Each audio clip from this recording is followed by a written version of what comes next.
Từ đây bong bồn với chụp chỉ môi page luôn preset digital đi đấy ngàyนี้น้อมบองប្អូនមកមើលគុណភាព page បន្ថែមទៀតសម្រាប់អ្នកដៃថ្មីមិនទាន់ចេះអញ្ចឹងណាហើយមុននឹងខ្ញុំបង្រៀនបងប្អូនអញ្ចឹងកុំភ្លេចជួយ follow page ខ្ញុំម្នាក់មួយហើយនឹងជួយ share វីដេអូឲ្យខ្ញុំម្នាក់មួយផងដើម្បីតាមដានវីដេអូថ្មីប្រចាំថ្ងៃរបស់ខ្ញុំពីចំណេះដឹង MMO បាទហើយថ្ងៃនេះមកនាំបងប្អូនមករៀនអំពីមើលគុណភាព page ដែលចំណុចណាដែលយើងត្រូវបំពេញឬមិនបំពេញបងប្អូនយើងមើលតាមតានេះរូបភាពនេះចំណុចខាងនេះមួយបងប្អូនចំណុចត្រង់ហ្នឹងមួយហើយយើងចំណុចត្រង់ហ្នឹងវាមិនបញ្ហាទេបងប្អូនឲ្យតែយើងព្យាយាមផុសទៅវាគង់តែមកខៀវវិញទេ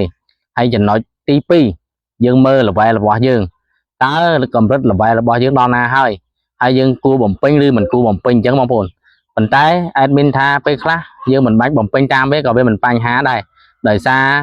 ចំណុចខ្លះពេលយើងផុសយើងព្យាយាមផុសរូបផុសវីដេអូវានឹងឡើងគ្រីសតាមធម្មតារបស់ក្នុង Facebook របស់យើងហើយអញ្ចឹងយើងមិនបាច់បារម្ភទេអញ្ចឹងកុំឲ្យខាតពេលយូរមកតាមដានវីដេអូរបស់ខ្ញុំទាំងអស់គ្នាចូលទៅក្នុង Facebook page យើងបងប្អូនយើងចូលវាមកបន្តមកយើងចុចកន្លែងត្រី3នេះបងប្អូនបាទបន្តពីចុចត្រី3រួចរាល់ហើយបងប្អូនយកពាក្យនេះ dashboard ចុចលើវាមកអញ្ចឹងបងប្អូនចុចឃើញបងប្អូននេះសញ្ញាភាគរយដែលយើងបំពេញចំណុចថងនេះពេលខ្លះយើងក៏បំពេញខ្លះទៅពេលខ្លះក៏យើងមិនបំពេញក៏បានដែរយើងចុចកន្លែងយើងចូលមិញហ្នឹងហើយបន្ទាប់មកចុច weekly process នេះមកនេះ program នេះអញ្ចឹងមកខ្ញុំបំពេញបាន60%ហើយនេះចំណុចដែលយើងត្រូវបំពេញពេលខ្លះយើងមិនបាច់ពេញក៏វាអត់អីដែរបងប្អូនដល់ពេលវាគ្រប់នេះវានឹងឡើងគ្រីសខ្លួនឯងអញ្ចឹងណាហើយចង់នឹងថា level ខ្ញុំដល់ level ណាយើងចុចមើល level យើងគេនេះបងប្អូននេះចុច achieve អង់គ្លេសដូចមិនច្បាស់ចុចថងនេះបងប្អូនខ្ញុំមិនសូវជំនាញដែរនេះបងប្អូនយើងមើល level យើងទៅតើយើងពេញបានលក្ខខណ្ឌប៉ុណ្ណាហើយសម្រាប់ខ្ញុំពេញបានលក្ខខណ្ឌប៉ុណ្នេះហ្នឹងហើយបងប្អូនពេញបានប៉ុណ្ណឹង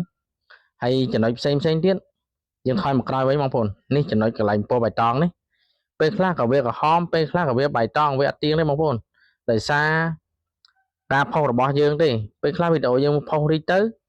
វាឡើងខៀវលឿនអញ្ចឹងទៅពេលខ្លះវាធ្លាក់រីកមកវិញក៏វាអាចចេញក្រហមអញ្ចឹងដែរប៉ុន្តែបងប្អូនមិនបាច់បារម្ភទេត្រង់ចំណុចនេះវាមិនសំខាន់ណាស់ទេយើងព្យាយាមតែផលិតវីដេអូទៅ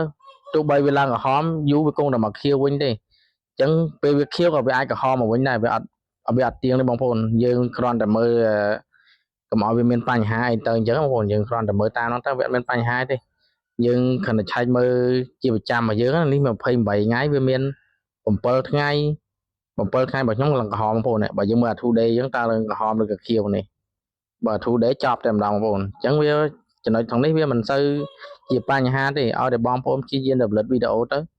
pageយើងវាគង់តែពេលវាក្រហមវាគង់តែមកខៀវវិញទេ